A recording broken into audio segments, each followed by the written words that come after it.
with Singaraja as its capital, has memories of being a center of the Sunda Ketjil region that encompasses Bali, West Nusa Tenggara, and East Nusa Tenggara.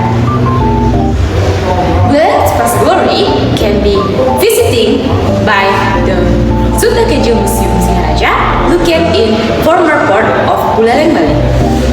Singaraja Sunda Ketjil Museum is housed in an old Dutch colonial building that was once an influential building when the port of still actively functioning as an office that carried out custom duties in Buleleng Harbor. The establishment of this building was established around 1920 by the Dutch government when Indonesia was still called the Dutch East Indies. This building still stands firmly with a classic impression that is suitable as a concept and function as a museum, considering this building is a building that is part of the history of Buleleng's glory in the past. Upon entering the museum, attention will be drawn to the walls full of documentation illustrating how important Buleleng Harbor was as a people's harbor at the time, which is said to be included in the world shipping and shipping map, so that there is a lot of loading and unloading of goods from foreign ships such as from Arabia, India, and even China.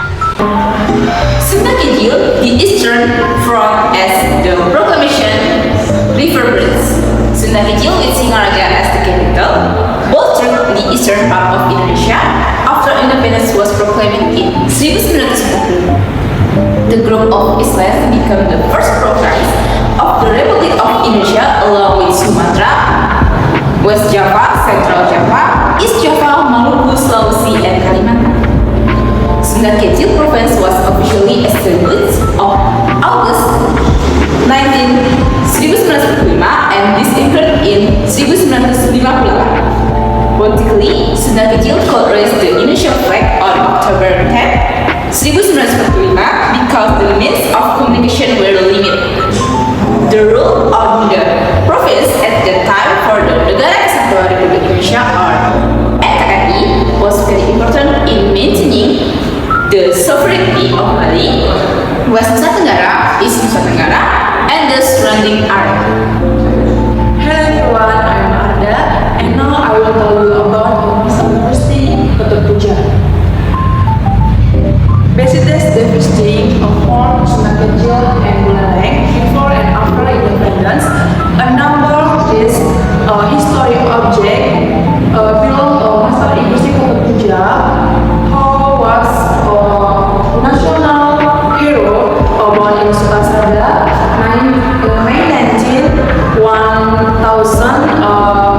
1908, and he is Bali's son, successfully law graduate. He studied up to university level in Batavia. His career began by working as a volunteer in the Bali Lombok resident office until he became a court administration during the Dutch colonial period. When Java took control of Indonesia, he was still started to hold his position.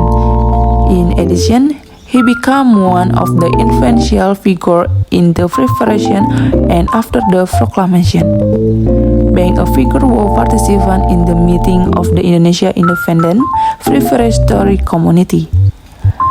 Being an important figure in the history of Bali, especially Sunda Ketjil, his photo and profile are clearly displayed on the walls of this museum, and his face is immortalized on the 1,000 rupiah coin in 2016. Hello everyone, I'm Widnyani and will tell you about Ketjil, the national hero, and general one. First is Ketjil, the national hero. Ketjil was the governor of the Buleleng Kingdom during the reign of King Igusti Madegara Asem, who came to power in 1825. Ketjil is known as a national hero from Bali.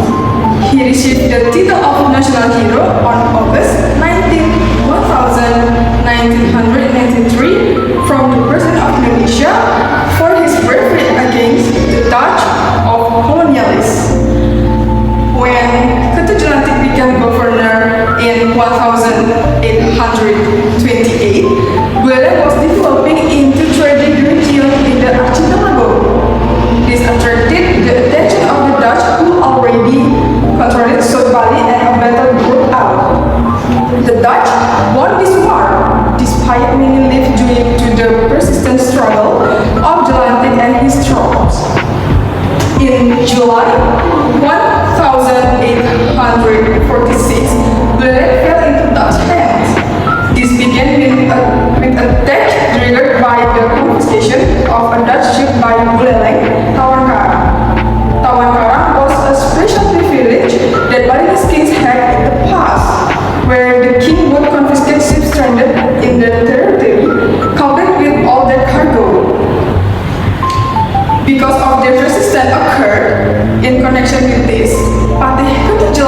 Jagaraga. From Jagaraga, a counterattack strategy was formulated.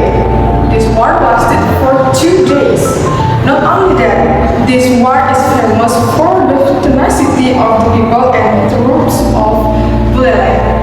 Hello, I'm Ani. I want to tell you about the portrait of the first Buleleng. Since opened as a port city by the king of Buleleng at the time, this region attracts so many settlers.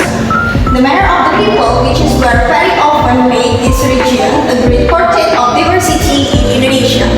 And there are ethnic groups of China, Arab, India, and Europe.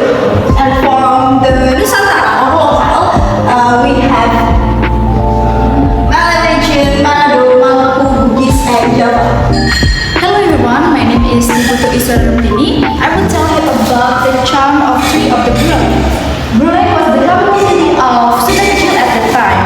The entire area of Brunei is about 1,326 kilometers square or 22% of the Bali Island. And then Singaraja in the Brunei Island was an independent kingdom that had been the capital of the Bali and Lombok since 1882. The topography of Brunei was divided into three, namely West Brunei, Central Brunei, and the East Brunei. West Brunei is a dry mountains area from Maluku to limestone area on the Rapalagu Peninsula. This area really has rice field, but there is one river with abundant water named Yahpo River. And next in the Central Brunei is a more fertile area from Pengasulan to Kubu Tambahan, and there are many rice fields here. And there was a natural port in Bungkus was able to accommodate the merchant ships. And the last one is the East Brunei. It really has a geographical condition similar with West Brunei and dominated by dry coastal area that are not suitable for rice fields. And next we move into the economic commodities. The main commodities in Brunei such as cotton, rice, soybean, coffee, and tobacco. Not only for domestic consumption but also export abroad. Like soybean is export to Singapore. Hello everyone, I'm Ari and I wanted to tell you about how important the museum are. Museum are custodians and presenter of our cultural and historical heritage, and we can also to understand our cultural roots, identity, and even the shape of our society. Museum Soenda Ketjil provide insight into the Buleleng past glory. Museum preservation to help preserve memories and scenes of history, preventing us from forgetting the valuable lesson of the past. Museum preservation is important to protect and respect of our cultural and historical heritage and provide profound the benefit of society and future generation.